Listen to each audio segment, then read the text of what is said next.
What's happening, plebs? We are here with another episode of History of the YGO Player. This time we're at 15,000 subscribers, so we're on that hard grind, and it's we finally did it. We finally managed it. We're a little bit slower than before, because we hit 15k quite a while ago. But today we're interviewing the heart and soul of Glasgow YGO's channel. Really, the brains behind all kinds of stupid shit that we've seen over the past few years.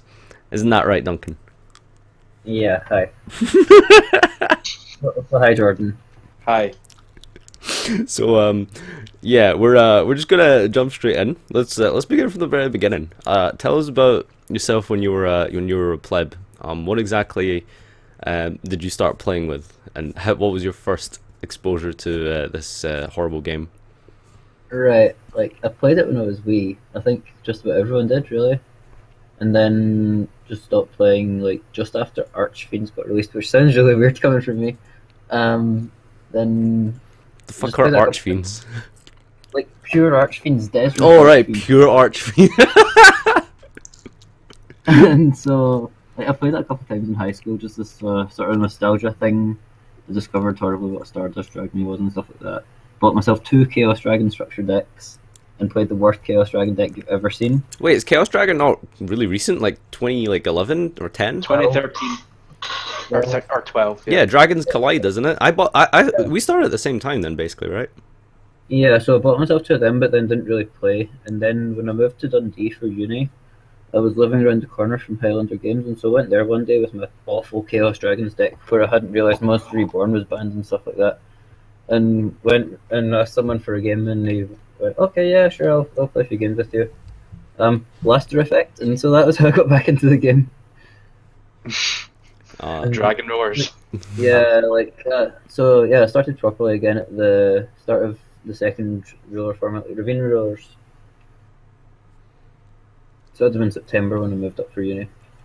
What exactly was your deck then? It was just a Chaos Dragon mush? Yeah, it was a really bad Chaos Dragon deck, and throughout that format I gradually realised that Dragon Rulers were better, but I didn't have Dracosack and I didn't want to buy one.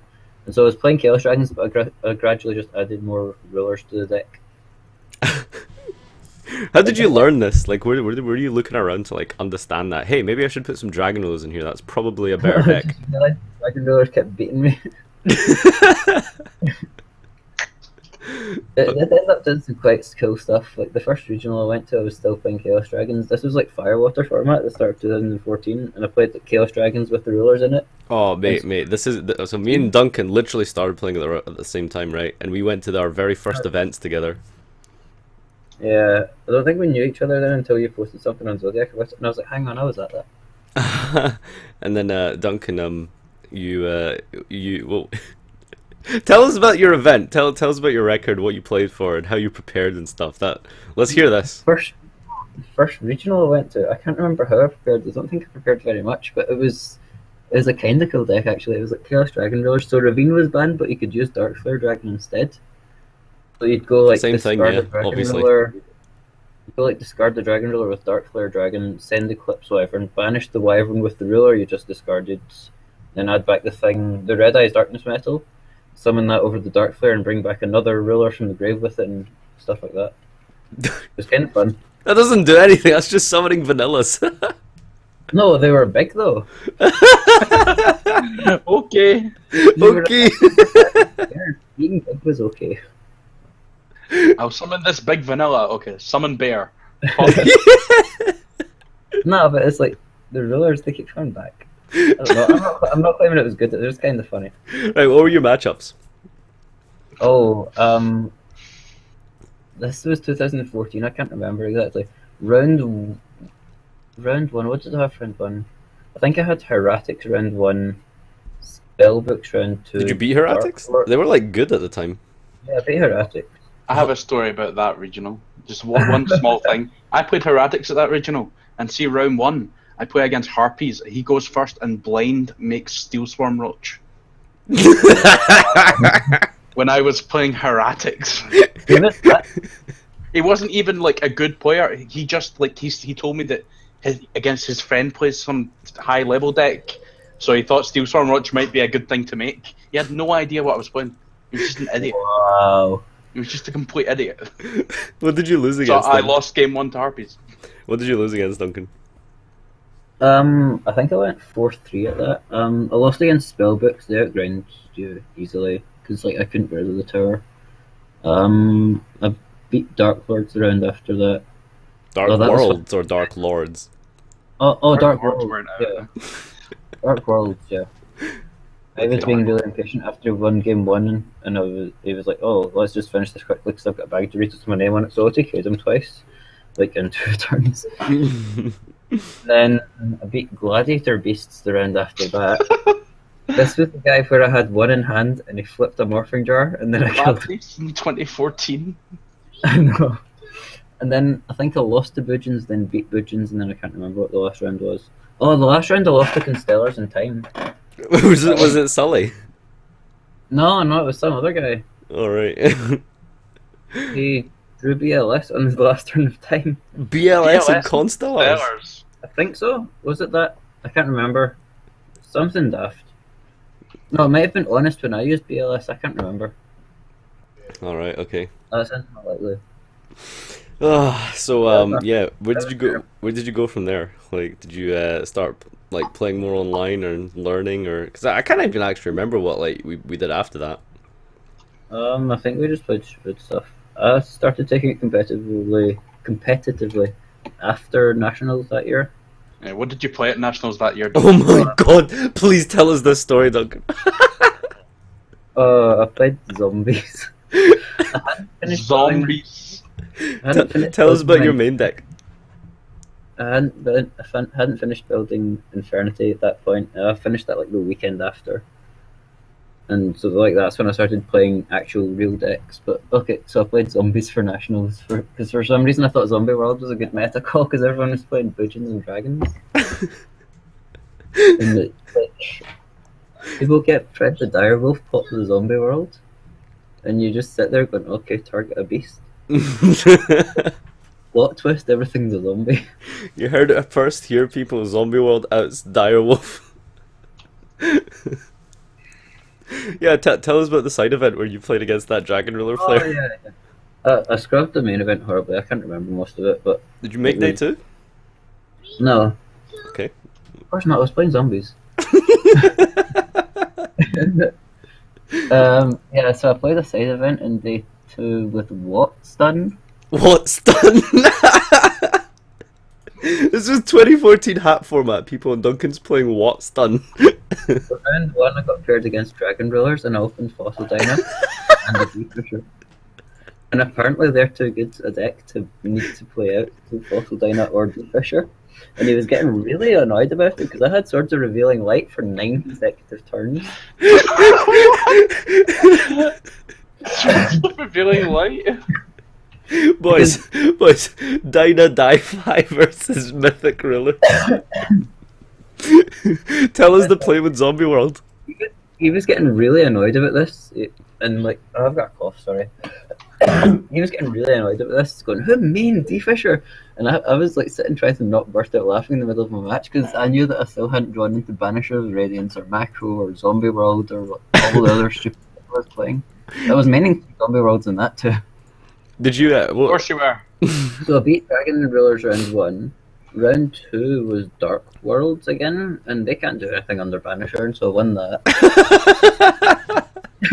And then I played against Boojins, and like Yamato can't attack when you have Messenger of Peace, right? So their deck doesn't do anything. And then I What's lost. your record at the side event? You Yeah. made it to the final with Watts. I lost the final of this side event to windups purely because Rabbit is bigger than the Watts but smaller enough to attack under Messenger of Peace. Oh, the clutch 1400 attack. Rabbit is bigger than Giraffe but smaller than Messenger of Peace. That's, Okay. that's the only thing I lost to.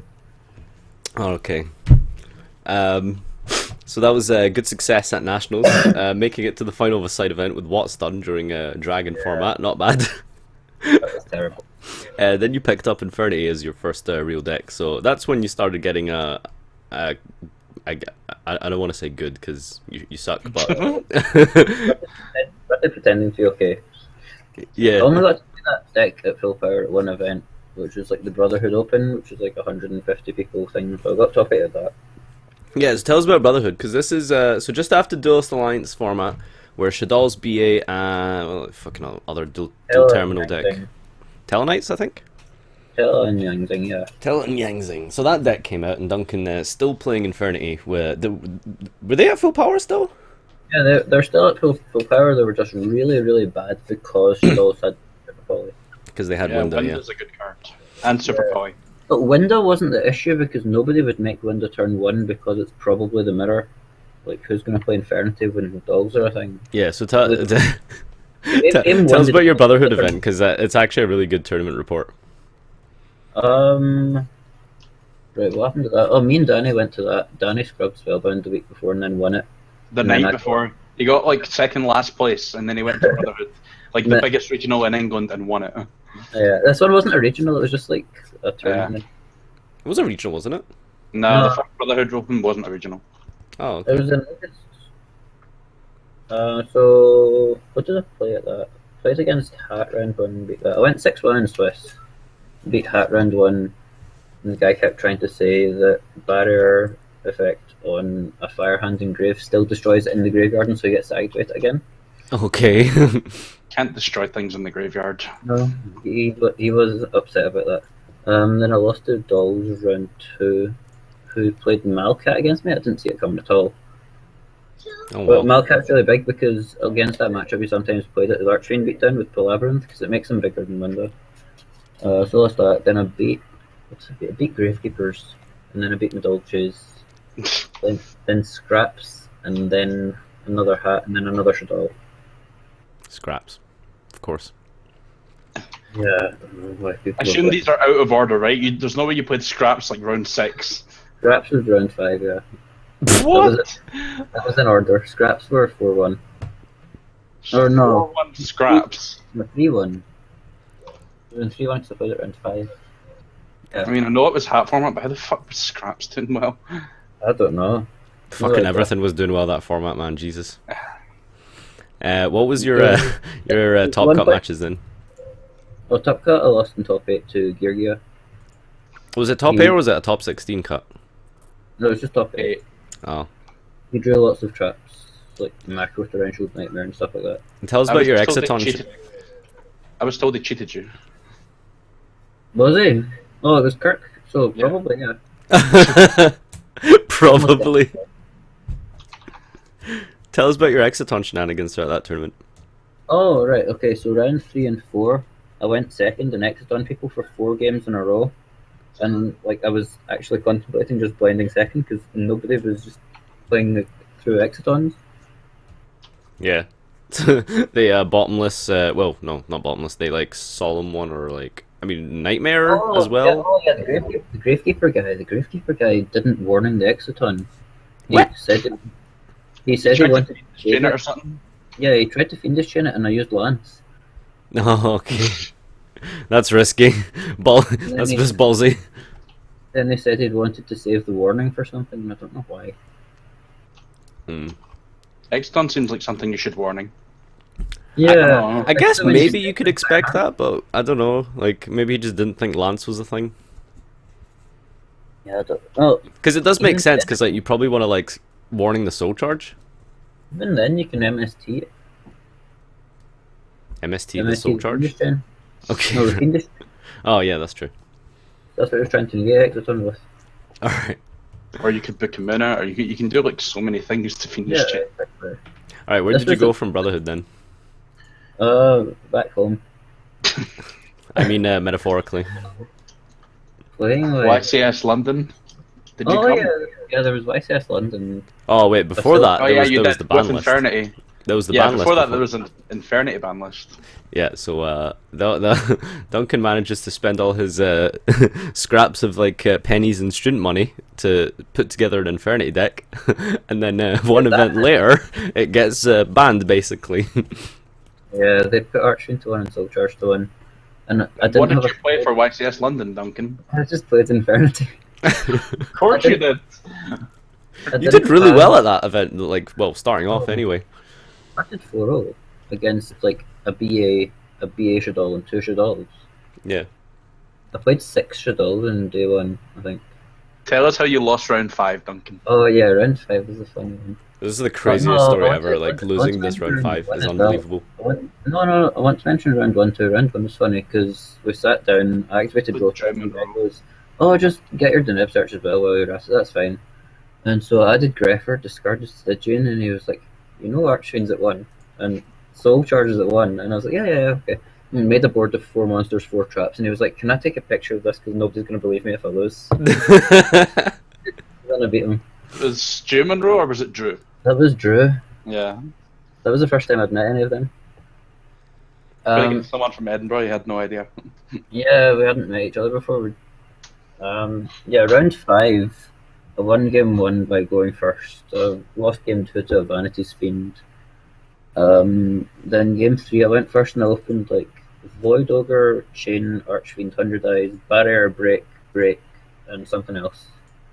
And so I'd been over this before, and the only way to break it was to Regeki or Dark Bolt and use Super Poly.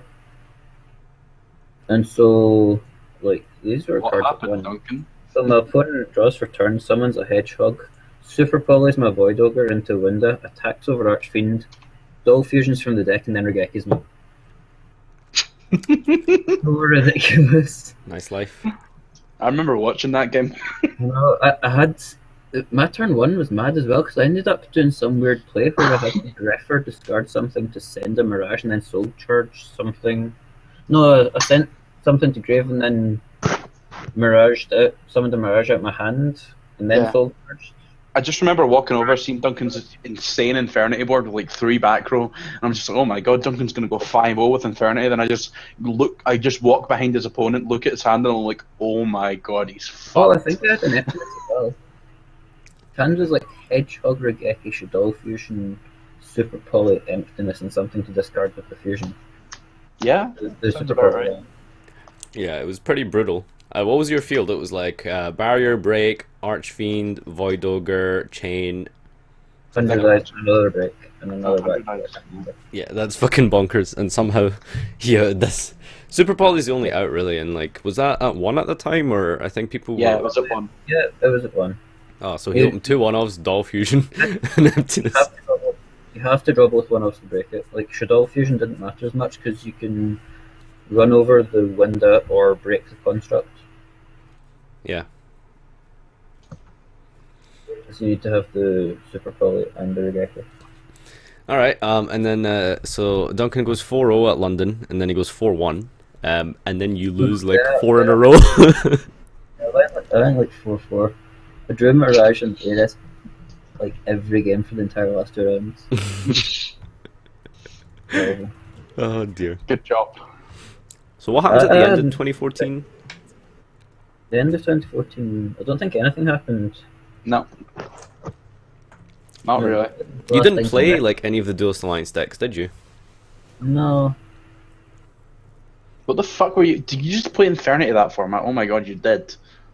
No wait, I played regionals. I played 1 with Infernity, I played 1 with Kyrgia and 1 with PA. Oh my god. Oh, Oh the my BA regional. That's an important. The BA region. That's the one where they pick up the Shadows somehow. Yeah, we need to talk about this BA regional. Wait, Um, let's we mention had to- let's mention Geargia first, right? So you decided to play anti-meta Geargia during Duelist Alliance format at this regional. But Tell us the theory about going second, Duncan. Didn't you play Summoner of Illusions? No, I didn't play that. I just played like the really standard small monsters and like 26 traps. 26 so- traps. It was so good at going first, but then it was so bad at going second. Setting Shadow Imprisoning Mirror against Burning Abyss going second after they've made like double Dante with a live fucking Fire Lake isn't very good, surprisingly. Yeah, it was like anti-meta against Scottish non-meta. There was one point where I had to Fiendish Chain a Judgment Dragon, and then I drew traps for 4 turns in a row and I couldn't out it. Couldn't out a Judgment Dragon that couldn't attack. It was Lord. really bad. It was a bad decision. Right, and then you, I think you borrowed Jordan's Burning Abyss for the next regional to try Right, get your yeah, invite, but- was it? Yeah, no, it was like we decided Duncan needed to top a regional, because he still hadn't done that. So I decided. I asked him what he wanted to play. I told him what I was going to be playing Clay, and I think I had dolls on BA, and he said he would play BA. And then like he tested on DN for like a solid 2 weeks. We did like so much testing on DN, and then he goes like X3 at this regional with BA. Did I top a Which regional was like before you? the best deck in the format. No, Yeah, you taught that's taught Brotherhood, so like you taught That's before the me. one It's not thought- original. It's not original. Oh, yeah, okay, so I guess I taught before Duncan. That's wow, we suck. So what did you lose to in the last round in that regional, Duncan? Oh Oh. my god, this is the funniest shit ever. My first 2 losses weren't too unacceptable. Like there was one where Klee kept maxing me and then OTKing me, and then Klee? that was the guy that won the regional. That was Callum. I lost to Ryan, who was playing Shadows. There was one game where like I had. Oh, what was Duncan, it? that was our broken LED deck. Nah, that was garbage. There was one, yeah, against Ryan. I ended up saving BLS for ages until I got him low on resources. Summoned BLS, banished his Winda, so he was on a Dog Dragon, and that was it. And he top deck Snatch Steel, takes no BLS, and kills me. To be fair, they played like 5 Snatch Steel. No, he top decked actual Snatch Steel to make it Sakura. Yeah, we didn't play Hidden Armory in the main. We sided it for Klee. We didn't put it in against BA. Yeah. Wait, did we main it? I can't actually remember. No, I no, don't but know. right, Duncan, tell us the Fire King matchup right from the beginning. Lost the Fire Kings. How do you lose to a deck that just wipes your board all the time with BA? Yeah, Duncan, tell us how that happened. It looked 2 Garunics while I was under Shadow Mirror, so my focus didn't float. Dante is light.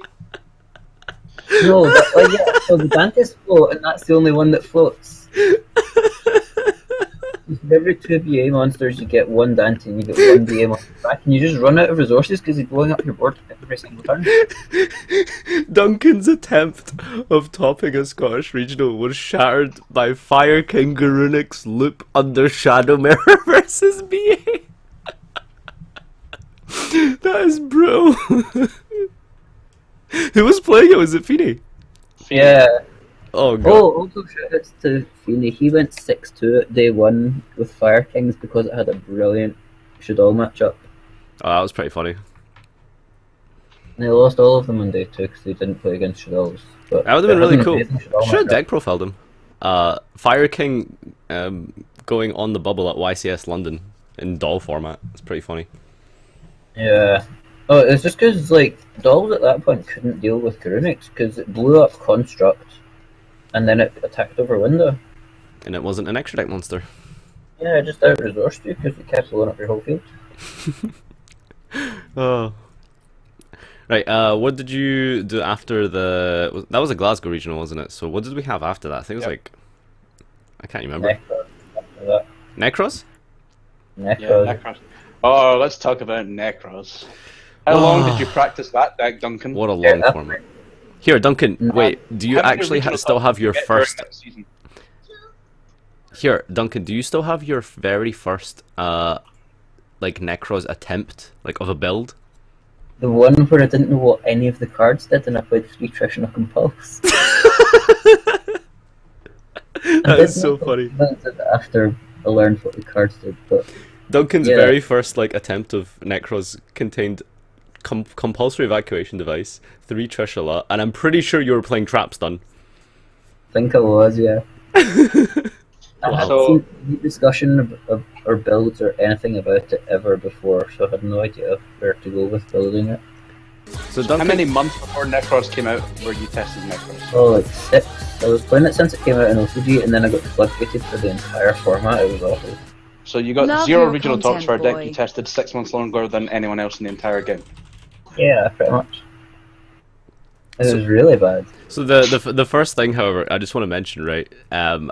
Duncan does this thing where he where he practices a deck like half a year literally before it comes out, right? Proxies it up and stuff. And it came to the point where we were near the end of Duelist Alliance format. So like there was really no reason to keep playing Dolls in BA because like we didn't have any major events coming up. I think like we had Prague, but like a lot of people didn't even fucking go. So like there was nothing to do except like test like the new format. So Duncan was like bringing in Necros, fucking Jordan and Liam. All of us were just coming into our locals, just practicing Necros mirrors, and we were so shit at them because all of yous. I wasn't really taking part, but just in hindsight, it's funny because all we tried to do was just Jin turbo each other, and that's literally it. And we were trying to do the nuts Jin combo, which is like was it Decisive armor. yeah, decisive armor. Jin Trish in hand. Yeah, with Gungnir or like Trish or some shit in hand, like to protect the Jin decisive armor, and that was it. We were just turboing each other with like Jin that way, and for some reason it didn't like click that maybe we should just like play Eclipses or something. Yeah, that was good. The only outs was like conventional cards like Raigeki and Book of Moon. We didn't think to like actually main Jin outs. We had figured that out by the first event, though. Well, that's pretty good. Yeah, we figured it out by the first event. Like, by the time I got to the first event, we were all thinking of just not playing Jin because it was such a big deal when it got outed in the mirror. So, the what's it called? Necros was running like 3 preparation of the rights, 3 Bryanak. Was it playing 3 Rota as well at the time in the first? No, you put 0 Rota. Okay, right. Well, basically, the entire deck was combo cards, right? And Duncan, tell us about some of the fucking tech cards you put into Necros. Oh, see, the first event I played with Necros, I played a super standard build. It was fine. It was normal. Are you sure about that? Yeah, Brotherhood did that, yeah. Alright, You put okay. deck When did you under start check. running Mathematician? No, you played Great Sorcerer. Wait, I suppose that's not that crazy, actually. That was kind of normal. No, I played the wrong mirror ratio. I played 1 cycle and 2 mirror instead of the other way around. And I played Great Sorcerer without Exa. I'm pretty sure you were playing 3 Kaleido as well. Yeah. I did like 3 Kaleido. Stream, can we just say, to this day, everyone played 2-2-2. Duncan, to this day, 2017, still thinks 3-2-1 was the best ratio. I've been thinking 3-2-2 was maybe best, but 3 Kaleido was definitely the best one. Every single play starts with Kaleido. How many, so Necros were around for like a good year or something, right? How many events did you manage to top with Necros? Not 0. I came really close at the Brotherhood. I started at 1-6-0, and then I lost the last 2. Around what point did you start playing Mathematician in in Necros? And this was before Necros lost their cards. I'm pretty sure. It was Newcastle. Newcastle. Yeah, I played Math at Newcastle, and then I took it out again, and then I started playing it when Unicorn was at 1, I think. So you No, it played was Mathematician at- in full power Necros, right? Is that correct? Yes, there were 3 prep and 3 Barnack, and he was playing Mathematician. Somehow Yeah. Duncan found space for 3 math in that deck. Math was really cool. Cool does not equal good. No, Stream, I understand people did try 3-2-1, but it's just funny because it's 2017 and we have hindsight, and he still thinks that's like the best ratio. No, I just told you 3-2-2. Oh, right, sorry, that was the best ratio. Okay, right, sorry, my mistake. Even though 2-2-2 was like the standard. Firefist was the standard. Mate, Firefist was great. But anyway. Did you play Firefist that format, by the way? Just Did I play it? Yeah, I did. It was really simple. I just started playing then, so it's like a very, very easy deck. Like Mermail was too confusing when you're like retarded. I've just noticed you're crowdfunding a Crystron core. Oh yeah, it's quality. The deck's so good. Let's just stop. The odds of Crystron course probably like 50 pence. No, the playsets of everything is like £1 something each, and then you need the Ultra, which is like £4 or something. Oh my god, another donation. Thanks, boys. We're just celebrating this 15k sub special, you know. For 15k subs, congrats, mate. Hit 20k for the remaining Yeah, what were pound. we talking about? Oh my god! Necros Here. format. Can I just say I've actually hit the crowdfunding goal for the Crystron core? Thank you. But anyway, thanks, friend. So Duncan, we're at the like evolution of Necros format. So like shit started getting hit. What did you start replacing the combo cards with?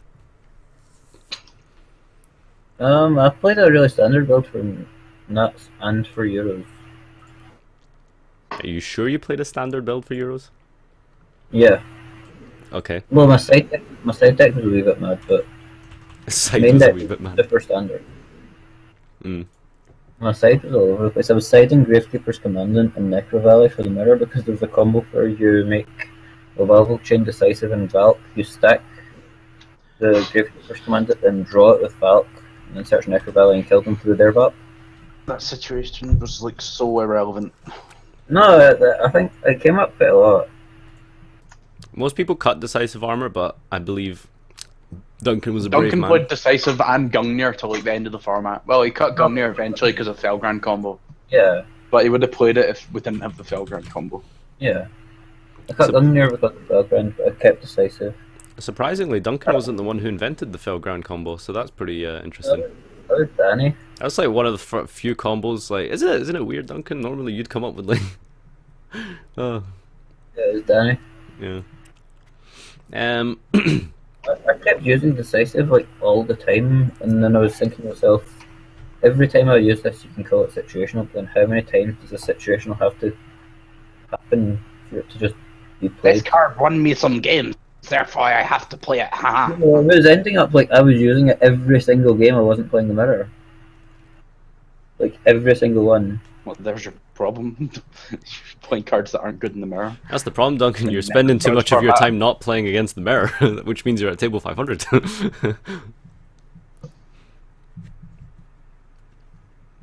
Hello? Hi. No comment, I guess. Uh, Right. Near the very end of Necros, we're spending a lot of time here talking about Necros format, but that's because like that was a pretty big like era. You started. What other like stupid shit did you play in? Like, because I know at the very end you were playing all kinds of weird stuff. my build at the very end was absolute madness. It was. I went back to mathematicians because it was missing combo cards at that point, and so I was playing like math to make Herald turn one, and we had instant fusion from Norden at that point, and so it was you heralding and get something, and then from that point on, all your instant fusions become a search as well as a rank 4. And then because I was playing the mathematicians, I put in Peril to out all the floodgates. See, to be fair, that's actually really cool. Like I did, I Right. really enjoyed your build at the end of Necros. I took it to Oh, locates but- and stuff and had a lot Wait, of fun. he hasn't completely diluted it yet, right? What other cards were you playing? There's still more garbage cards to come. Yeah. So you have Peril, you can tribute it with Valk or cycle whenever you draw it, so it's not too bad. It's Oh, kind of bricky, but not like as bricky as a Garnet just now is. If that makes sense. And so then, so we had 3 Rota, and so I played like 1 Trick Clown, 1 Halberd, and 1,000 Blades. And so that was like Rota just became really versatile because you could get Halberd, special it, attack with it, search the 1,000 Blades, then make a rank 4. The thing that came up against Dolls a lot because they'd always use with Falco and then make the water one, and you just cast it with your rank 4 after searching the 1,000 Blades. See, that was kind of Alright, cool boys, because so- we had Lavavel Chain, I believe, right? No. Still. No, it's bad. Wait, that sucks. Then why the fuck did you play that? Right? Because you can send it with Trick Clown, right? Let's list the Garnets. Trick Clown, 1,000 Blades, Halberd, Peril, Glow Up Bulb, Mathematician if you've drawn a Jew. Oh no, I did play Bulb. Yeah, it did. Yeah, Bulb, Peril, Trick Clown. Halberd, Halberd wasn't a Garnet, it's like a Photon Thrasher. pretty much a Garnet in Necros format. Oh, it's a Photon Thrasher, you're clearing your field anyway, so it's a Thrasher. And it searches, like it's a Thrasher that... Well, it searches Garnet? No way. Oh, it searches 1,000 Blades. There were some... I wouldn't call Halberd a Garnet, but right. Right, one thing I forgot to mention when we were talking about Infernity format is Duncan invented Dinotherium. Oh yeah, you slagged me for a month for playing that, and then... No, it's because like me and Danny would slag you because it was like a fucking gold random ass like hippo. Like what the fuck is that card, Duncan? Yeah, Why the to fuck be are you fair, playing that shit? And then Stream. Sahabi goes and wins Worlds playing Dinotherium. Stream, let's just say, right, Sahabi, world champion 2014, won Worlds with Dinotherium. Not trying to boast, not trying to be cool, just telling, we're just speaking facts here, okay? Duncan walked about locals for weeks before that, looking for Dinotheriums, okay, boys? Duncan played Dinotherium in Infernity before anyone. Let me just put that, like, out there. It wasn't before anyone, I saw someone on DN play it. Okay. Fuck's sake, dog, you could have at least lied. You had to ruin it. Oh, so he's not that smart. Even the good text Duncan doesn't come up with, apparently. He's just a plagiarizer, it seems. Someone's always played everything first. That's like the rule. Doesn't Right. matter what it is, someone's tried it first. Okay, let's move on from Necros format. What happened after Necros?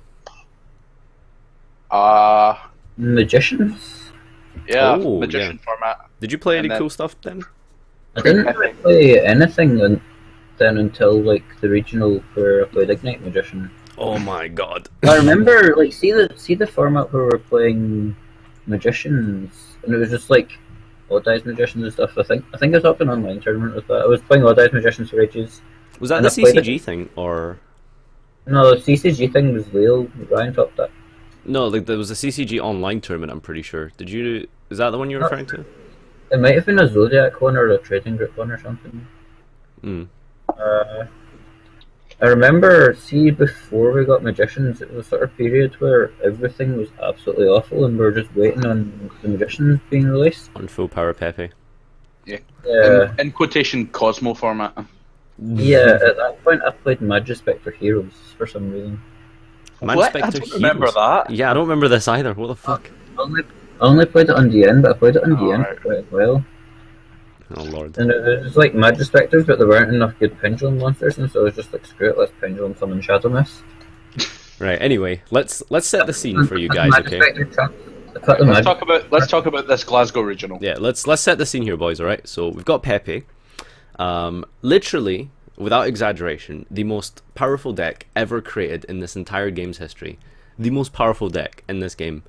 Duncan, what did you take into the first regional of the most powerful deck in Yu-Gi-Oh's history? Oh, I took Ignite Magicians after testing it for about No. There's one more archetype in there, technically, that you're forgetting. Ignite Magician, what, Duncan? Oh, the Samurai. Ignite Six Magician Samurai. Magician, Vanity's Fiend Turbo. Here, I had to pretend to everyone that I was talking to from Glasgow that I was playing actual Six Samurai for that, because I kept asking for people for a Shogun Shien. And I actually spent like half an hour online with Christoph playing actual Six Samurai against him to convince him that I was playing actual Six Sams so that he'd lend me the Duncan put in Shien. a lot of preparation for this regional, right? He was like playing samurai and asking for the samurais and other like groups and stuff just to give the illusion. Even though at a regional round one, everyone knows what you're playing by the end because people will just walk around. Where do you XO like at the end of before the last round? No, I went 5-2 at that regional. Why did I play you in the last round? You got paired down because you were... I was the only XO, yeah. Yeah. Okay, so let's talk about our game. Oh no, I played absolutely horrible. Here, Duncan wait. goes First of all, first. was there any like crazy like amazing matchups that you managed to pull Oh off before yeah, that? there was tons in that regional. That regional was madness. I can tell you about it after I explain why I scrubbed against Jordan. No, let's do it the- chronologically.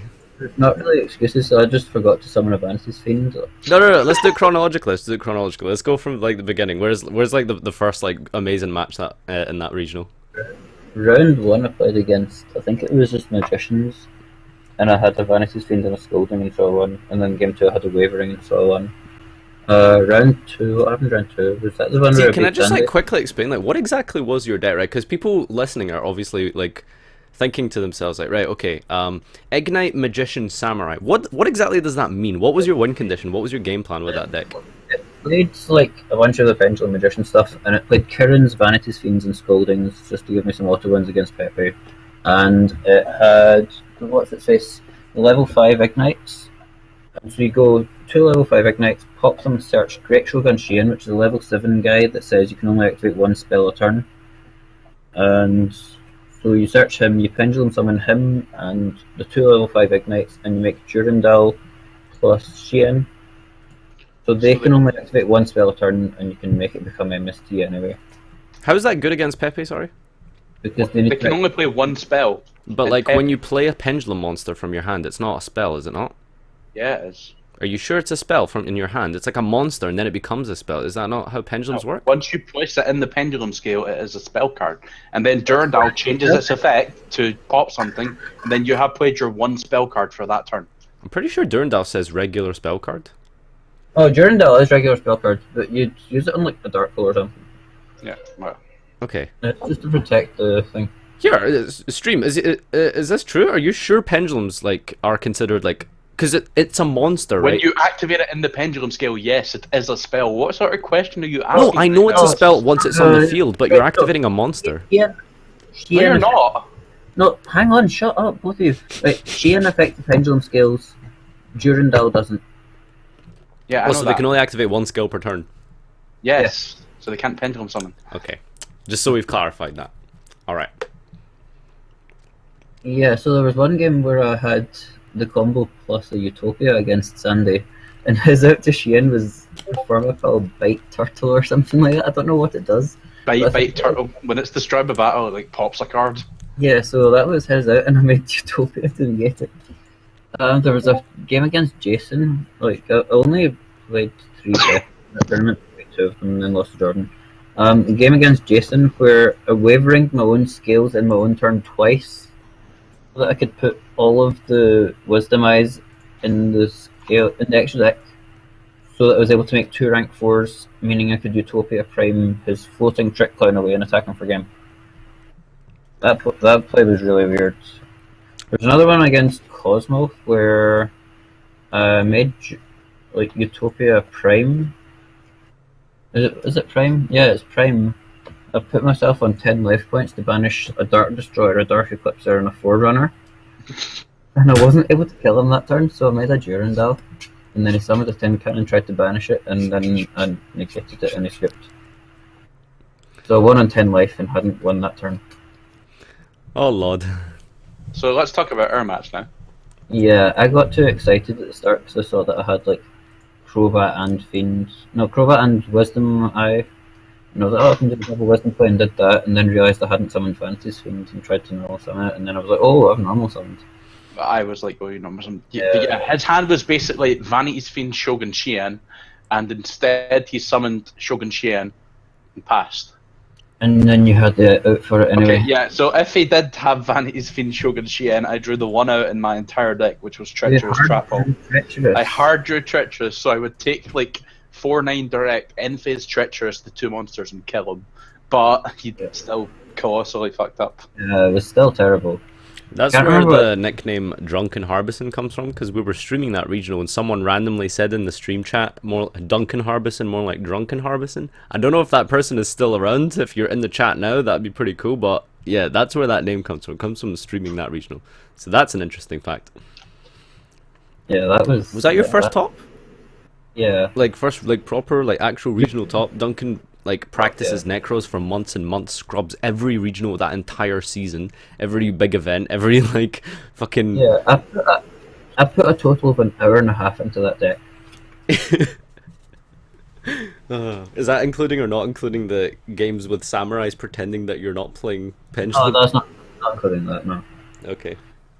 Are we in Monarch format yet?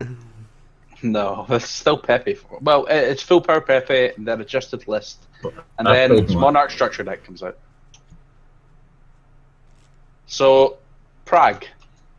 Oh my god. How many cards did you play in your deck first of all, Duncan, for Prague? About Prague. Prague, I've played 40 cards in the deck. 40 cards. you How many didn't. upstarts? Oh yeah. Oh, 2. Upstarts in the most bricky deck in the entire game. I'm pretty sure that wasn't his worst iteration of that Monarch deck. I'm pretty sure the Monarch deck No, was... it got worse later with Garbage Lord. I think his like... But we'll talk about that later. What were you originally playing then with Monarchs? Was it like a domain stun typical thing, or...? The main Quantum Monarch. I think I cut the 3rd upstart for Thestalos. Wanted to main Thestalos because I anticipated playing Mirrors, which never happened for some reason. For some reason, but, like, Duncan there you go. anticipated that 38 that 38 of your cards were just too good. Like you couldn't think of anything else. Yeah, I couldn't think of what else I wanted to cut. So for YCS Prague, Duncan prepared the most out of every Scottish person. He wasn't drinking while we were there for the first couple of days. He was testing. He wanted to test it like all the time, and then basically we decided that before the event, if Duncan didn't top, he had to go in the river. Still not been in the No. river yet. Duncan hasn't been in the river yet, so every event we now bring up that he has to go in a river. I think it's going to be Prague this year. We're going to put him in a river. Yeah, But mate. He's owed a river from last year Yeah. Here, because Duncan was out by like round 5, I think. Can I just ask Duncan, right? That's the YCS most. Prague of this year, that year, right? What round did you drop at? I kept playing until 7. I kept, yo, okay, right. You kept When were playing you until out? 7. What I think were I you went- technically I think out I of the went running? I think it was X3 by round 6. When were you X2? I can't remember what that one was. Because to be fair, if you go X2 in like round 3, like technically X2 is like bubble or whatever, like you're probably not gonna get through with those tiebreakers. Yeah, I remember round 1 that I ended up losing like to hit a 50-50 with an Erebus. And then he drew the matching scale for turn after that. Like I missed the eccentric and then he drew the correct scale or something. Kind of getting, Let's just say that they were still serving breakfast at the venue when Duncan like lost his chance of topping Prague. There was another match I lost that where I went second in game 1 and I had to go second against like Strike, Giant Hand, Naturia Beast. As you do. Yeah, I didn't expect that to happen. Right. Tell us the story of Garbage Lord. Oh God. Average Lord. This is a big story, guys, so like pay attention now because this is the defining moment in Duncan's entire career is this one card. I played Garbage Lord in Monarchs. Why is that weird? Why is that weird? Are you kidding? Are you actually kidding? Why is it weird that you played Oh. Garbage Lord? I don't know though. Right, tell Man, first of all, how did not you find even- it? Just I just wanted Sandy. Okay, to summon an Atreus. Duncan, what was the purpose of it? How did you find it? Oh, no, right. There was actual theory behind Garbage Lord if you're not going to laugh over it all. That's fine, go Oh, ahead. we know it, Duncan. We've heard it. No, And no, every we need to time hear we it for the dispute story. Oh You God. might not have heard it. It was basically Red. So Red Lair is a really good starter card in Monarchs because like it's obvious. Everyone knows it. It's tribute fodder and it triggers return. It's a tribute monster when you need it to. It makes rank 5 super prime. And so I decided I wanted more cards that could be a starter card like that. And everything, I looked through all of them, and everything either required you to have no field already, so they'd clash in multiples with Red Lair, or they required having a discard. And the problem with that was the squires were terrible, because they just got negated all the time. And so I was playing one idea, one IDOS, and I was only playing them because I wanted to send idea with Brilliant Fusion, and I wanted to have IDOS in deck so the idea didn't become a Garnet. And so, yeah, the squires are terrible. And so, having to discard for quick draw synchron means you have to play more copies of Idea and IDOS, and I didn't want to play more bad cards to justify the other cards. And so, the only thing that didn't require having no field and didn't require a discard was Garbage Lord. Duncan. What? Garbage Lord is not a tribute monster. It has 0 attack. But it still triggers return. Okay. That's It triggers garbage. return, that's literally all that matters. Oh God. It's not the worst idea ever. It's just funny because like Okay, it's Garbage But Lord. that's not all that Duncan played in his Monarch deck. Oh no. Oh, there's more. So tell us about Zaborg the Thunder Monarch. Wait, hang on. Actually, yeah, Garbage Lord is also good because like you can out the floodgates. Did you mention that? Yeah, Yeah, you can pay 4k to make an Idris. Yeah, That is the important part about Garbage Lord. that genuinely came up. There was a Okay. game at CCG London where I won in time by putting on myself on 100 life to summon 2 Adrius, and I made 3 rank 5s in a turn and attacked for exact game. Wow. It was great. It also makes Shark Fortress, so you can just kill people with that. Okay. Wait, I've had to explain the other stuff. Yeah, let's talk about Zaborg. Yeah, me and Vlad were making decks with Zaborg. Like, we were playing 10 Matite at first, and then we realised it was just bad because it wasn't light. And so the play with that was you'd go turn 1, you summon an Aether. And normally in a Monarch deck, you'd go like Aether, summon another Aether, your Aether bounces to hand. And then during your opponent's turn, you've got an Aether as Disruption. So the play I started doing instead was you summon Aether, you summon the level 5 Zaborg from the deck, you overlay it with Prime for Pleiades, and then bounce your Aether back to your hand. So instead of just having another Aether from your hand as Disruption, you've got an Aether and a Pleiades. So that's what level 5 Zaborg was for. Oh baby. And then I played Illusory Snatcher. Oh, this is the good one. We're not done. We're not done. There's more. In this one deck, there's more.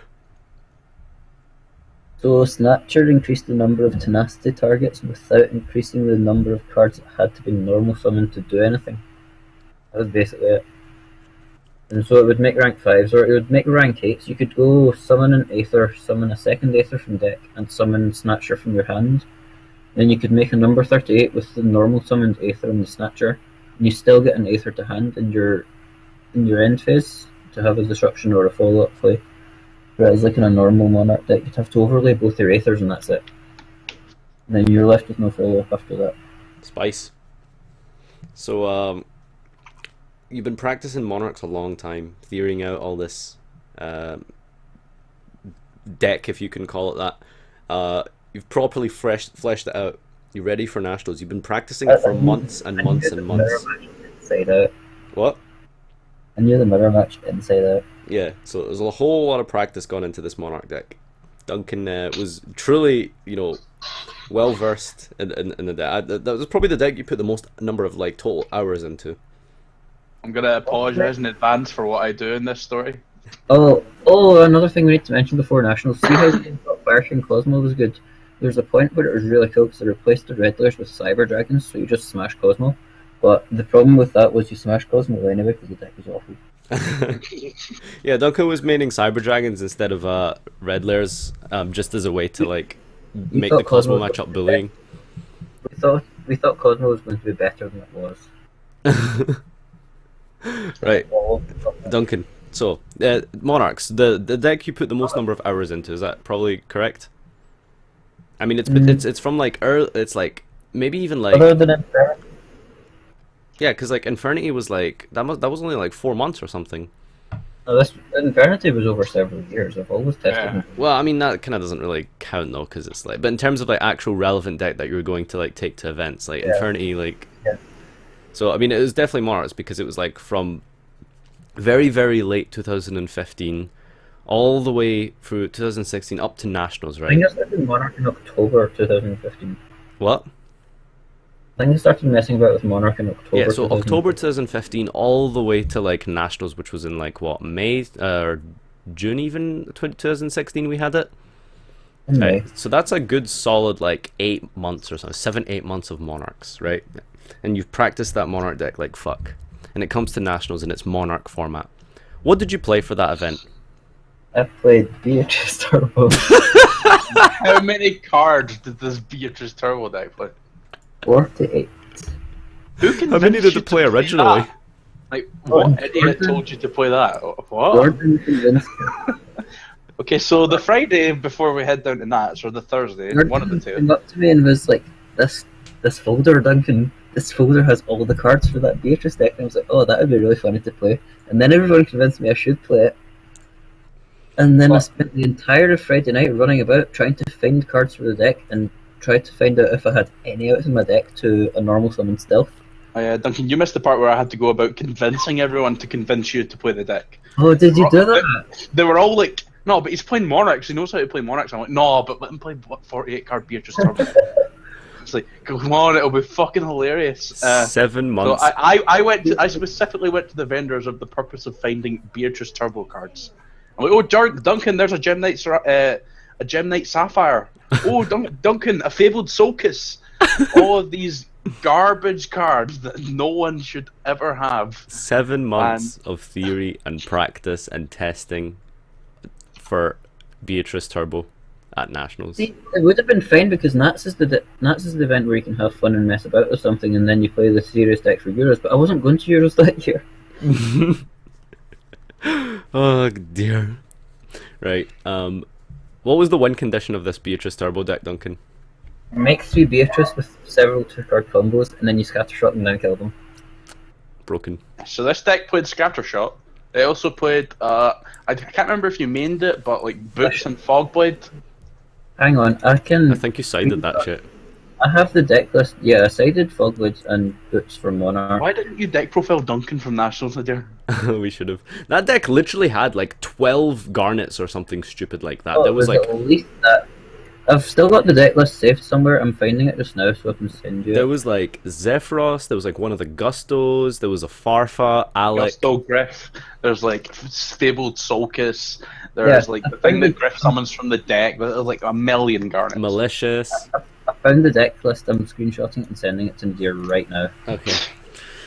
Oh, that was a mess. Jesus. Alright, speeding up the timeline a bit. It's actually a really cool deck. I mean, yeah, sure, it was funny, but like, it wasn't good enough to fucking do anything at a national tournament. I started 4-1 at that event somehow. Wait, did you? Yeah. Yeah. Oh fuck, quality. He won round 1, lost round 2 on stream, so everyone thought the deck was garbage. I got maxied every turn on camera. Didn't Well, you not finish? Didn't you finish the tournament like 4-5 though? No, he Yeah, finished like something X like I went 6 or over something. after that. The whole event was me gradually realising that I lost to every hand trap in the game. Nadir, check the prag chat, I just put it in that. Right, stream. This is Duncan's Beatrice Turbo deck that he took to nationals instead of, you know, Monarchs, the deck that he'd practiced for like 8 months. So Yeah, here we they can see filmed the there's wrong Wattail Dragon, Hang on, Galaxy Serpent. Wait. They filmed the wrong round at nationals because I lost round 2, and then the round after that I played through Kirin Strike and still ended on Crystal Wing Beatrice. Wow. Crystal Wing Beatrice through Kirin Strike. Nice deck. And then the next game Here, after that, I Duncan, just legit, how many garnets are there in this deck? count them. I don't know a lot. 1, 2, 3, 4, 5, 6, 7, 8, 9. Oh no, there weren't. No, there were 2 Zephyros.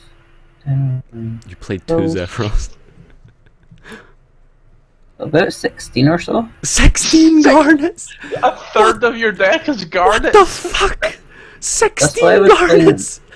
Duncan, I like those 2 Dark World dealings. That's amazing. Yeah, I couldn't find the third Dark World dealings, but see, the purpose Did you want to of see Dark World dealings sometimes?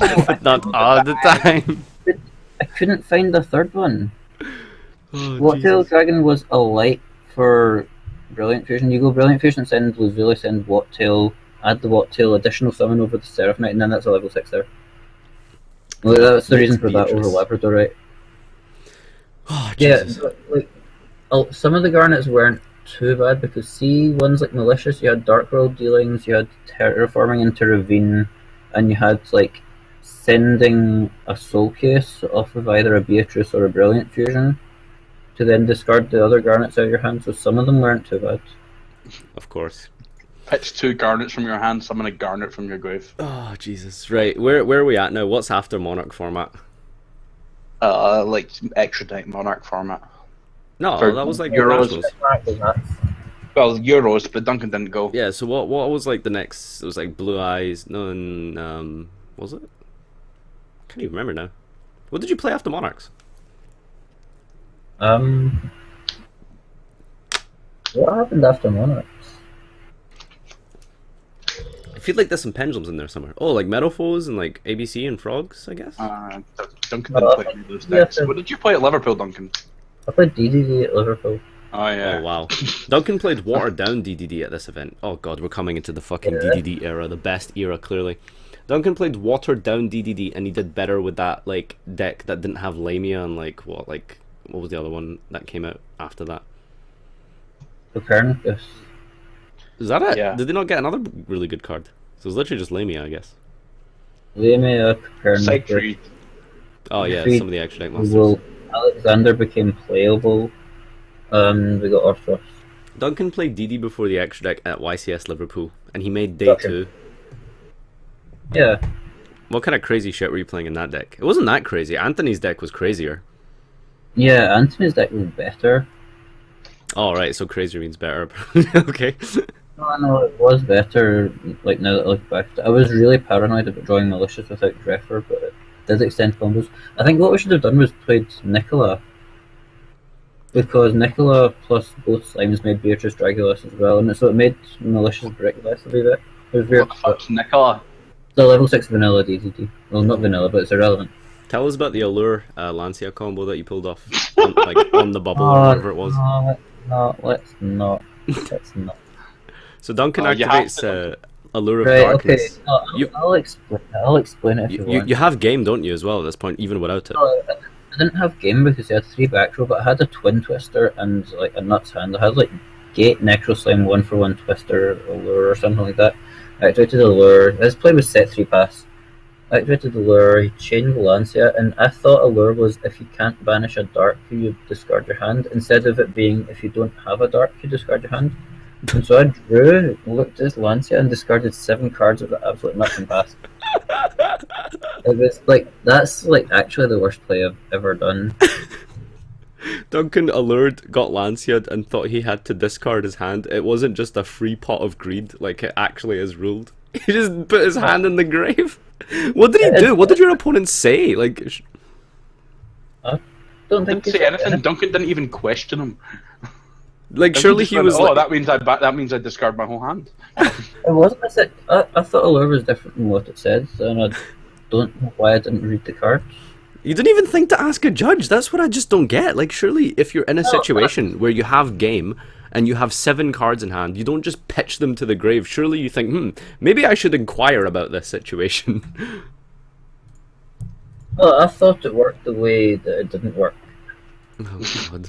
I I don't thought know it worked why. the way it didn't work. That theory, boys. It wasn't a situation that had ever come up for me before, like Iron Wool versus Allure or anything like that, and so I didn't know and didn't check. Right. Anyway, Duncan had pitching 7 out of his hand under Lancia aside. What See, the... the really weird thing is that even like the weekend of the DD structure deck being released, I think DD at Liverpool was stronger in comparison to the rest of the meta than DD just after the structure deck. Or definitely DD now, just because everything else at that point was so bad. Whereas like metal flows and things were still good when the DD structure deck was released. Does that make sense? I don't know if I'm making sense. I know what you mean, like in proportion to what was available at the time, but It was a better deck at that point than it was when it got the full support in comparison with everything else at the time. yeah. Anyway, up to where DD's like were just about to be overshadowed by Zoo. You played DD with the infamous Armageddon Night. Duncan, tell us how you came to that conclusion. Oh, me and Anthony were talking about it and ended up just deciding that Armageddon Night was the next best combo card after we maxed out on everything else already. So did you not see the issue that we're having in Zoo format, where if you play too many combo cards and your opponent stops your play, you pass? Yes, that's a problem. So Did you notice that after, like I played D-Barrier and like told you should be playing D-Barrier? I'm not sure, actually. Duncan, do you still think that Armageddon Night was correct? I'm still 50-50 on it. Like, at that point, Zoo wasn't a thing. Yeah, but that's could not the just- point. The idea is that, you know, if like combos are nice and stuff and you're doing lots of combos, but you know, if you get stopped, then you need something to fall back on, like strikes and barriers like people were playing in DD. But you instead opted to just play full out like combo with no but defense. I think at that point, because Zoo wasn't a thing, your combos were enough to just auto-win every time they happened. Unless they max siege you. So let's Yeah. talk about large regional. If they hard draw a max C, then okay.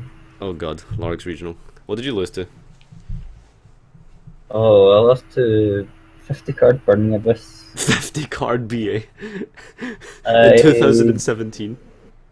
Oh, I was going over my losses at this regional for ages. I think that the game 3 against BA was like the only one that was preventable. Game 1 I just bricked. Yeah, like my play was set Witch, and he twisted it. So this is the only event that DDD was a good deck for, Yeah. and And then you scrubbed it. yeah, I won game 2, but right, so I oversided for game 3. That's why I lost that. Game 1, I saw him discard a mass change instead of a BA. He didn't discard a BA with his twister. He discarded a mass change, and so I knew he was playing Dark Claw, and so like I made a mental note to side for Dark Claw when I went second in game 3. Then in game 2, he summoned a Vanity's Fiend, and I was able to out it with Armageddon Knight, which was fine. And so game 3, I knew I was going second, and I decided I'd want to have outs in my deck to the Vanity's Fiend and the Dark Claw. And so like my out to Vanity's Fiend was Denko for like Fogblade and Mass Change, or Kaijus. But then they were the outs to Dark Claw. So they don't do anything to Vanity's Fiend, and so I needed to keep the Armageddon Knights in for Vanity's Fiend, and I just bricked with a whole bunch of random cards. I think I drew something like... So he did the classic thing of oversiding. Yeah, oversighted. It was wrong, but I wasn't sure what to side at that point. I just made a mistake. So I opened like 2 Denko's Armageddon Knight, Kepler, Ragnarok, Maxi. Nice. And so I lost because of that. And then the other match I lost at that, I went second against like Buster, Barrier, and all that nonsense. Hand of Armanite and triple Copernicus. Oh, imagine playing 5 Armanites was bad. Oh, Armanite was fine. Like having an Armanite and a Copernicus is really good. It's just having an Armanite and 3 copies of Copernicus is not very good. Under Barrier. And against Buster. And with a Denko in your hand. No, I didn't have a Denko in my hand. Didn't you tell me you bricked one game with a Denko as well? Yeah, that was against EA. This is against This is against ABC. ABC. This is the next match. Yeah, just highlighting that for you. Yeah, so I had. Yeah, so I wasn't able to play through that. If you called Fusion, my hand was 3 Copernicus on Armanite, a Kepler, and a Swirl Sign. So the only play there is Pendulum Summon and make rank 4. I did that just to check he wouldn't play around Cairn Gorgon for game 3. Then, game 3, I lost against him having Buster Dragon plus Emptiness. So, would you say you know the DDD deck pretty well, Duncan? Yes. Where are you going with this, Jordan? Who won that regional, Duncan? Jordan won that regional having never played the deck before, and I lost to Buster Dragon Emptiness. How many The hours dear did you gave have me invested his in that DDD deck, Jordan? Literally 0. The dear gave me his DDD deck literally 40 seconds before deck lists were needed to be handed in. Jordan got a game loss for like incorrect deck list. That's I how, got like, a game bad. loss because my deck list was incorrect because I had 40 seconds to like change Duncan's list because I had Armageddon Knights in it. Duncan, the DDD master, got outclassed by, well, a 0 hours played DD player. all I did that entire event was walk up to Duncan and go, Thomas is so bad, Duncan. It's garbage. Between rounds, you kept doing test hands, but I had to show you how to unbrick your hand and use Thomas. To be fair, he's right. Maybe it's not that Thomas was shit. It's just that you probably just didn't like see the plays. Yeah, obviously. A lot of stuff to do with Thomas. Like you don't realise at the start of playing the deck. Well, anyway, we've spent like a good hour now talking about the Duncan's timeline. Normally we divide it into 20 minutes of timeline, but we've spent an hour on it. But I think it's been worth it. So I think this might just have to be a 2-hour special. Well, no, because we need to keep going because I finally topped another event. Yeah, exactly. Yeah, so but we're still gonna one more timeline. finish up the timeline now. So wait, what did you top recently? Brotherhood. Yeah. The So biggest region Twice. the zoo format. Finally, Duncan gets his second ever top. Not Oh, even yeah. Premier top, boys. Just any top, just like fucking regionals. What did you play? I just played Kaiju. Yeah, It was really standard. Yeah. And did pretty well. I mean, there's not really anything interesting to say about that event. You just finally topped your regional, right? I played the Mirror round 1, DD round 2, lost in time to Paleo round 3. Like, yeah, that was annoying because I was getting back into the game finally because I bricked game 3 and just going into time. My hand was like Attack Tomborg, a Maxi, and 2 back row. Then my next draws were another Maxi and another back row. And so just as I was getting back into the game and actually getting things going, we went into time and I was too far behind on life. I lost that round. Beat Cosmos, drew with Beaky round 5, round 5 against Shadalzu. That was like the toughest match I played all day. Beat the Mirror round 6, Paleo round 7, Infernoid round 8. So yeah, I topped the thing finally. All right, and now we're looking forward to Prague. So stay tuned for the sequel to this, probably a few years down the line. before we move on to the next section of technical play and understanding, which Duncan doesn't really have much of, but we'll just take this time out to quickly show this meme here that I wanted to show the stream. I thought you were gonna shout out DGZ bots. Yeah, so shout outs to DGZBods5. Make sure you use that promo code when you're buying some Dominoes.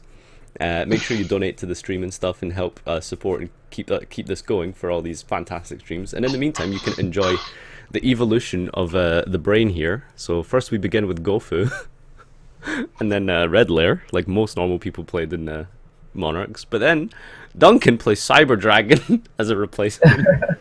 And finally, the peak performance of the male body is Garbage Lord. All right. That one's quite good. Now that that's out of the way, Duncan, tell us about what are some, things in deck building that you did wrong or did correctly back when you started playing. Obviously, like apart from playing Watts, that side event, that's you played too many Watt cards. But in general, like when it came to like conceptualizing what good ratios are in defense cards, attack cards, and all this kind of stuff, like what was it? Did you have any concept of that, and how did you progress and develop that? At the start, I was just playing absolute garbage, really. Good summary. Reading Hoban's book actually helped. That was like years later. Yeah. At the start, you mean like the very start? It was just like testing and seeing what I liked or didn't like, which isn't the right way to go about it. I feel like you still do that, but anyway. No, I didn't try going more theory based with anything until a lot later on. Yeah. How did you learn to like play like technically, like and learn like maybe I should play around things, or maybe I should like not give my opponent 5 cards to make like a fucking Crystal Wing or something stupid like that. How do you? A lot of it was actually Jordan shouting at me. like it does actually help. Okay. Like not when he's shouting at me over stupid stuff that is like detailed. Define stupid stuff. Like playing Garbage Lords. I think I think that's like quite a debatable thing that you could have a detailed discussion on. But like just it's not one of the things where you just go, Duncan, stop being bad, and then it's fine. Garbage Lord, I can see reasoning behind. I can't see reasoning behind Illusory Snatcher. I can see a little bit of reasoning behind Zaborg, but I see literally zero reasoning behind Illusory Snatcher. I think you just played it because it was a meme. No, I think Illusory Snatcher was kind of cool. Right. Anyway, so yeah, clearly what you're trying to tell us is that surrounding yourself with like better players and stuff is what helps you get better. Yeah, it's just counteracted that by surrounding myself with you, so it's had the opposite effect. Okay. Watching other people play as well helps. Like I used to watch the RG streams a lot. Like I remember, like Firewater format and stuff. I used to watch them all the time. I watch quite a lot of OCG replays now. Like especially before the format started, when nobody in TCG was playing Zoo, and you just have a list of OCG Zoo mirror matches you can look through. And so I always found that helps for learning a new deck. You'd learn interactions before anyone in TCG would figure them out. Or like, I remember watching a Monarch mirror match in OCG. This is back in like November. No one's even testing the deck over here yet. And I saw the guy go Chainlink 1 Prime on the field, target 2 of my things engraved. Chainlink 2 Prime engraved, banish 1 of the targeted things, shuffle 1, draw 1. And I was like, whoa, hang on. And like, see, if I was just doing testing, that would have taken me weeks to figure out I could actually do that. And I just watched some games and saw them doing it. So I guess that also just comes under watching more experienced players do things. What channels do you watch? For like there's a really good one called ITCS channel, AITICS channel. The only problem is it's got all the names in Japanese or something, so like you can't actually tell what matchups are until you start watching them. I believe you know the Japanese characters for Infinity by now, don't you? Some of them, yeah. So yeah, right. Not really much to like elaborate on that, I guess. if you could like go back to like I don't know maybe like somewhere to like Sorry, I'm back. what That's me. Sorry. what I'm back again. Sorry, I just had to. right okay. So anyway, if you could go back to like your sort of like I don't know when you started like playing like properly and stuff like around the Infinity period or whatever, like what were some like deck building advice and technical play sort of like aspects that you would like tell yourself if you could like fix some of the mistakes you made in the past?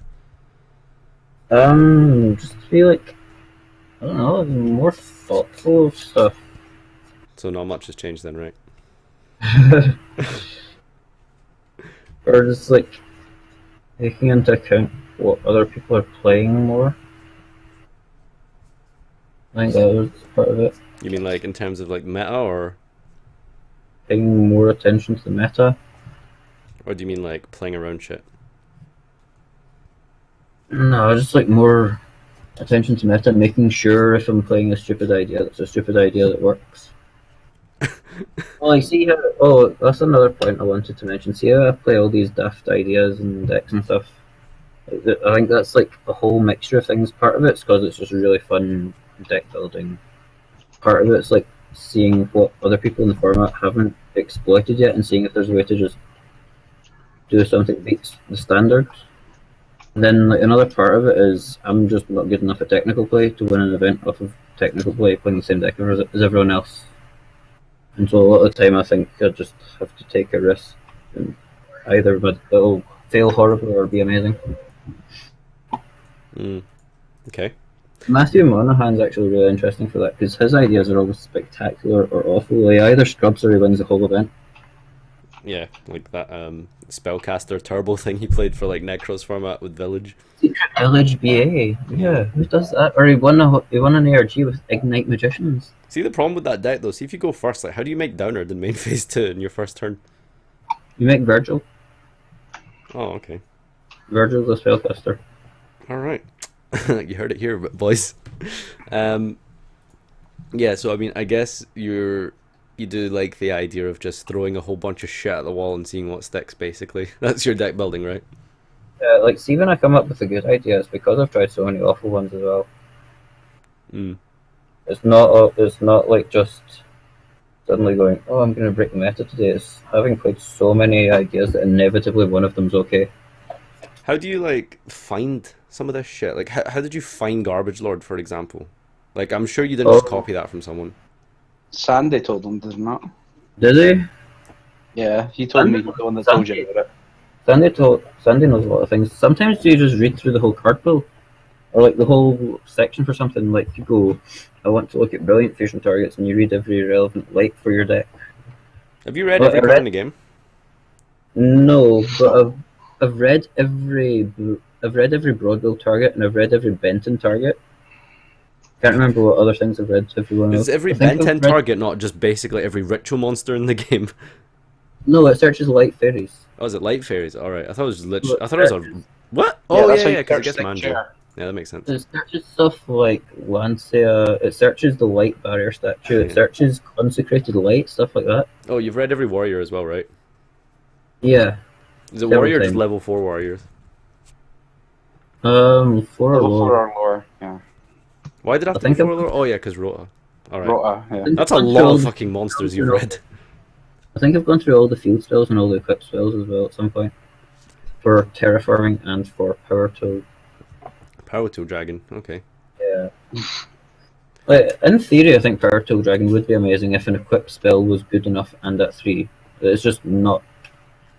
But if at some point there's a busted equip spell, then sure, just play Power Tool Dragon. Okay. Makes it searchable via your extra deck. And you have a document of like every like it might become good one day card thing, right? Don't you? Yeah, I've not updated that in a while actually, but yeah, I've got one of those. Give you a go elaborate a little bit what it is. It's another thing I do that helps with theory. Well, like it obviously doesn't help with theory. Look at my results, but it helps me think through things. Just making documents of stuff. So just now I've got like 3,500 words about Zoomer written up, and like how to play around everything. The same for Necros. Like I wrote a 50-step guide on like what to do and what not to do in the Necros mirror. And how many events did you top up for? Oh, see, Euros that year, right? Okay, so I had an amazing list for the mirror, assuming we were playing a fair mirror. Like, I had 3, maybe 4 ways to kill them through Valk, and was like maining shared rise and maxes and everything. It was amazing for like having a fair mirror match. But what happened is I went into the event and I played loads of mirrors, and every single one of them flipped mistake on me. And I knew that was a thing before the event as well. It's not like it caught me by surprise. I was keeping in MSTs, I was siding in side blockers as one of the things, so that I could call Valk, but I could also call Mistake if they had it. And I saw none of it, apart from once I saw side blocker with a hand of side blocker, Senju, cycle, Valk against Mistake. Oh well. My only play that turn was tribute summon a side blocker and a cycle for Valk attack, tribute the Valk pass. Awful. Right. Quick yawn. So before we go to Q&A, is there any other like mad stories or things you want to mention or go over before we move on? I think there'll be loads of mad stories. Probably. I think one of my biggest regrets so far was not playing Necros at Euros. No, not playing Infernity during Necros Euros. Wait, Because what? there was a cool build, right, where you ginlock them off of Monk 2 spells. You ginlock them with a barrier to protect it. And I didn't play it because I thought, that's too daft, I should play something normal. But that's so inconsistent. No, it was consistent. What, You Monk ginlock- 2 spells? You're like never gonna see that all the time. It's any variation of Monk 2 spells, so like Greffer, Stygian, Rota, anything like that. You could also do, there's also a way to do it with like Greffer, Stygian, Necro, or any variation of that combo. And even when you didn't do that, you could often just Rota for a Colossus, summon an Armageddon Knight, dump the Gin, and Ginlock them from there. But like, anytime you could combo, really, you could Ginlock them with a searched barrier to protect it. And it wouldn't have topped, it would have been really fun, and I didn't play it. And I thought, yeah, I can play that at the Brotherhood event that's on next month. And then they banned Chain between them. Oh, Never got to take it to anything. So I was really gutted about that. that's pretty upsetting. Okay, so I guess that's about it. I can't really think of anything else, to be honest. But yeah, I've got some pre-made questions here from Ask FM that people sent over. So in the chat, if you want to throw some questions out at Duncan, please try not be super trolly and memey. Like we get, like, please don't like garbage lord questions like 500 Armageddon times. Knight questions. Yeah, we get it. Haha, lol. Armageddon Night, exactly right. I do actually try to be serious sometimes. What? I do actually try to be serious sometimes. Like, with the amount of memes you make, people won't see it. But like, see the amount of theory I send back and forth to you and Anthony and people like that. Yeah, for sure. Duncan puts in a lot of effort into this game, but he doesn't have the results behind him to sort of prove his genius. Maybe there's a reason for that. Who knows? But anyway, that's not the point. Probably just a mixture of technical play and bad siding or something. No, I'm still working on it. Right. Okay. Let's see.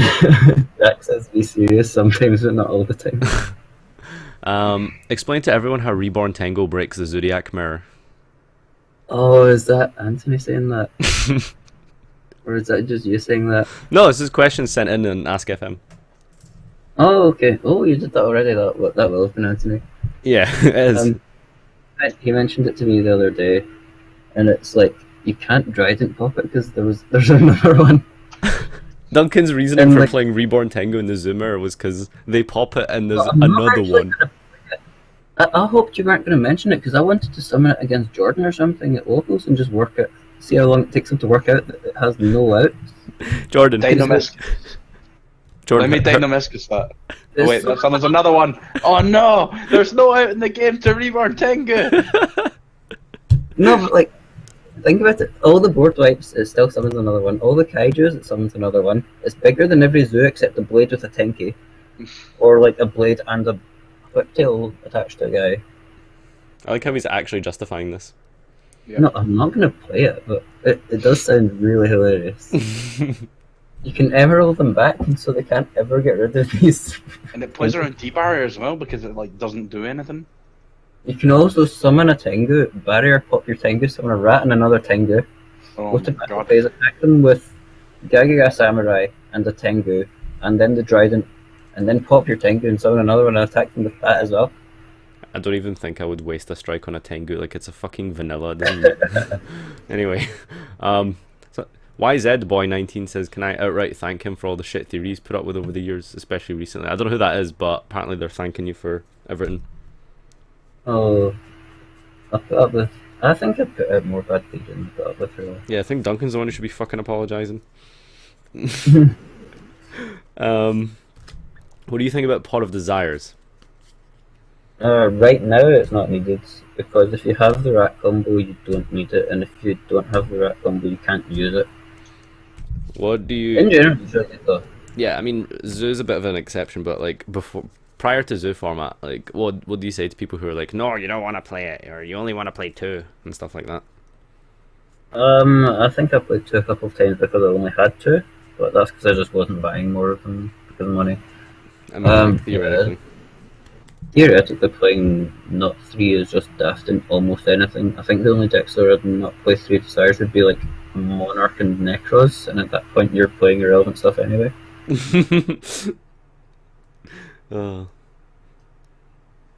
So let's see. What's Desires is really good. this is, for some reason, this is the only other question I got through Ask. The rest are just mega trolls, and even this one is mega troll, but it's probably the funniest. Who would win in a fight, a Duncan-sized Nadir or a Nadir-sized Duncan? Would the answer change if the Duncan-sized Nadir got a drunk Danny Cairns to help, and the Nadir-sized Duncan got a sober Danny Cairns to help? Drunk Danny Cairns swings it. Okay. Yeah. Right. Let's see. What's your favorite pizza toppings? Oh, right, okay, so I think pepperoni with another type of meat, like ham or something, is quite good.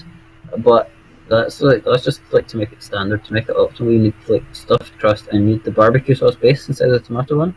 Really? And then ideally you get a pizza that's too big for you to finish, so that you've got some for your breakfast in the morning. Breakfast? That's the way to do it. Okay, great. There you go, boys. That's the optimal way to pizza. Yeah, I've asked that question every History of YGO player I've watched so far, and nobody answers it. I was saving it for you, apparently. How's the searchable quick play acts of despair treating you? Oh, they're really good. Oh, right, funny story. Talking about searchable acts of despair. Actual acts of despair searchable by Eris. And so, at the CCG London I went to, I was going to play the cross ban list tournament, but nobody else entered it. Duncan was the only entrant to the entire tournament. Yeah, it was a shame. I was going to play Infernity FTK for it, but because it's cross ban list, you need Jin outs, but Farfa wasn't out. So what I was going to have to do was send Ares off of Armageddon, like add Acts of Despair, and then attack over Jin's Colossus with that. It was so bad. But Farfa wasn't out at the same time that I could play 3 soul charges at. Wow. So it becomes relevant in cross ban list, and that's it. Alright. I think I had something else there. Well, a favourite deck to constantly playtest and innovate, apart from DD? Infernity. Yeah. Anyone can answer that. Infernity.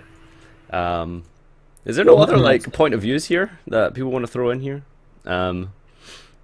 What was it like to have your potential first regional top taken away by Klee? It wasn't Klee, was it? No, Oh, that was the Brotherhood. Yeah, the Brotherhood went 6-0, then I lost the mirror to Jerry, because I drew, I don't know, he knew the mirror better than me, and I drew quite bad twice. I'm pretty sure you like played your Kaleido incorrectly. Yeah, I tributed 2 monsters off Kaleido, because I'd never realised it was, you have to tribute 1 monster with Kaleido. I don't know if he realised either, because he didn't say anything about it. Yeah. But I don't know, my hand was quite bad anyway, I was losing, that was my only play. And then you lost to Klee in the last round. Yeah, I lost to Jack. I can't remember how I lost game 1, but game 2 I sided in like infinite floodgate outs. Trying to remember against Klee at that event, game 2 I had 3 MST, 3 fairy winds and 5 hands in my deck. And Jack just didn't draw floodgates, he was stormforthing my fire hands and then just summoning loads of guys. I don't understand Jack's build, right? Playing no traps in Klee versus Necros, like, I don't know how you beat No, him. he was playing traps, he just drew stormforths instead. Why? I don't get. Oh, whatever. you know what? Isn't Draw fucking any Carrier a Necros themed card? Stormforth anyway? No. What? Carrier just bounces something when it's distributed. I mean, it does what it needs to, and then you just kill them. I guess you're not Bounce? killing Necros. I couldn't hear what you were saying before that, Jordan, and Deer was talking again. How did you just not draw any Necros cards? Like, Yeah, I don't know I how you think can it- lose to Klee with because like if no he's traps. literally not, if he doesn't draw any traps, and you're playing Necros, then Yeah. losing, you're doing something wrong. Yeah, I can't remember exactly. I remember top decking. Did you Duncan. overside again and draw like two hands, fairy wind MST? I think so. I'm not sure. Sounds like Duncan probably oversighted. I can't remember exactly. Duncan definitely That says, oversighted. that says in the comments. At that point, I literally thought Ginlock was the best thing about Necros, so deciding Stormforth for that. And Klee? Is that necessary? Uh, I don't know. Anyway, I think I saw another question here. Let's see. Have you ever wanted to quit Yu-Gi-Oh? I'm not sure. I'm sure Prague last year probably made you want to quit. I think I've sometimes thought, what's the point in trying to take this seriously? Like, maybe during Necros format, when like you just get floodgated all the time, I was like, what's the point in actually trying for this? But I don't think I wanted to stop playing. I Does that make just wanted sense? to stop playing Necros, maybe. No, I want to stop losing to floodgates. I don't know. Not like properly, no. Let's see. I think I saw another question. Have you looked at the next set, and if you have, is there anything cool you're looking forward to playing? Next set, like the one with Maximum Crisis. Leica is going to be really cool. I've not looked at anything else. I've just been focusing on Prague. Predaplants. Oh yeah, I've looked at the Predaplant guys briefly, but I've not like tested that much. And I've not read the True Dracos. Like, you know the Zodiac Draco deck? I've not read what Dracos they play. There's no roughly mixed big guys and That's kaiju. not like you, Duncan. You're doing it properly. You're avoiding cards that are irrelevant for Prague. Well done. No, it's a change. Normally, you're playing like a deck 4 formats in advance, and then you scrub all the current ones. Yeah. No, I'm actually trying for Prague. Good job. You've seen the lists I've been playing, haven't you? I'm not playing any like. I know. He's not playing like any. He's not playing 4 extra garnets. I'm playing like standard decent lists. I've tested my stupid format idea and I've decided it doesn't work, and so I'm not taking the stupid deck this time. Okay, so I think that's basically everything that we've covered. I want chain unbanned. You have no idea how happy that would make me. Can we talk about the ban list conspiracy theory against Duncan? Oh god. Tell us, Duncan, what's the ban list conspiracy? Oh, they hit Infernity every single list. I think it was since Archfiend got limited. It's been indirectly hit every list. The previous list, I don't think they hit it. They gave us an extra rota at that point, I think. Yeah, I think every single ban list since Inferni got yeah. limited after Worlds, they've indirectly hit it. So like they hit Rota, they hit Chain, Soul Shard. Wait, no, that was the same list that Inferni got hit. They hit keyboard and stuff like that because there's a playable Infernity pendulum thing at one point. They hit Pepe, so that means they hit Infernity. That was annoying. Soon they're going to hit Zoo, which is also hitting Infernity. Yep. I'm sure there was more main deck cards they hit, but can't think. They hit Rota after Necros format. Rota was a big hit because Greffer was huge. Being able to search Greffer or Thrasher or Armor. Yeah, Rota was nuts in that deck. I guess that's everything. Someone's asking, do you want Chain unbanned? But obviously you're just going to say yes because Archfiend and stuff, but like, do you actually think that card should be unbanned? Like, you know the amount of ridiculous things Chain enables. Yeah. I think Chain enables a lot of creativity, but they definitely have to ban at least Naturia Beast if they're going to unban Chain. Maybe a few other things. But I don't think Chain and Naturia Beast and Pendulums can all exist at the same time without something stupid happening. I'm not sure what else they need to hit to unban Chain. What do you think about the Link summoning and the rule change? I don't know what that is. Duncan is so focused on Prague, I don't even think he knows how to They're lose. really What, do you not changed, know and the new rules with like pendulum summoning? Swords are revealing light's getting changed. None of that rules changed. No, like the extra deck zone thing, so that you can't pendulum out of your extra now onto your main into your main like field unless it's a link zone, I heard that. Yeah, I don't know. or the Don't fact know. that you can only make one extra deck monster a turn now unless it's like in a link zone. From what I've seen, Zeus still the best deck. Like you can But what do you literally think just- about it, like conceptually? Still just rat combo. You Okay, just make Duncan, the misses. bigger picture. What do you think? I don't know. Okay, thanks for your I contribution. don't actually know. I've not thought about it yet because it's so far away. I Do you want we to need think wait about it and now see. that I'm asking you? I don't know. Like I don't have to have time to consider it properly. Okay. Like, see, just being able to use or synchro with your pendulum monsters and then summon them all back again in the same turn. That's like a really powerful mechanic. So maybe it balances that out a bit. But then so do cards like Strike. So I guess we kind of just have to see how it plays out.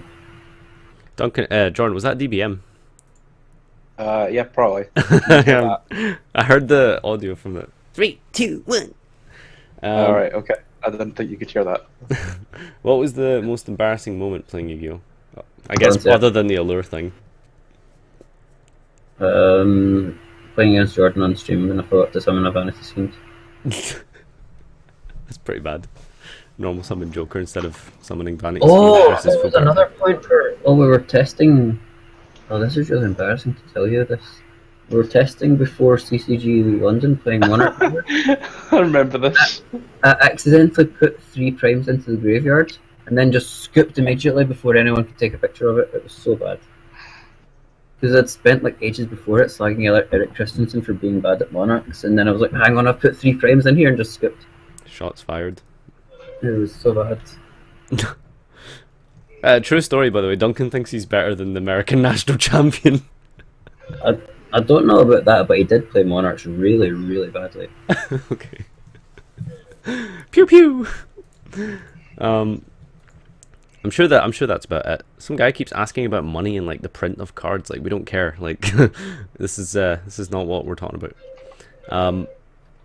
Jordan, do you have anything else to add? Nope. Okay. Alright, so thanks everyone for coming out. This has been our 15k sub special. It's been almost 2 hours, but it was definitely worth it for Duncan's fucking stupid deck building stories and all kinds of ridiculous things. If anyone still listens this far, particularly on YouTube, like, why are you for 2 hours? I'm still actually wondering that. Oh lord. Yeah, Duncan's not entirely sure why we did this. Oh, this is a good one. Duncan, are you better at Infernity than Sahabi? No, because he won worlds with it. Yeah, he did pretty good. Yeah, he was good at that deck. Alright, so thanks everyone for coming out. It's been really fun. Fun fact, this stream had more people like live watching it than the Patrick Hoban one. So just putting that out there. That's so bad. So there'll be more of Duncan in the future. Make sure you comment, like, subscribe on this video, and if you're here on Twitch with us, then do remember that we'll be showing. This will be uploaded straight after. Actually, I'm just gonna put it straight onto YouTube because I need a second video for today. So make sure you check out the VOD if you missed the first part. It's definitely worth a watch. So I implore you guys to like watch through the full thing because it's pretty fucking good. All right, everyone. Thanks for watching, and see you next time.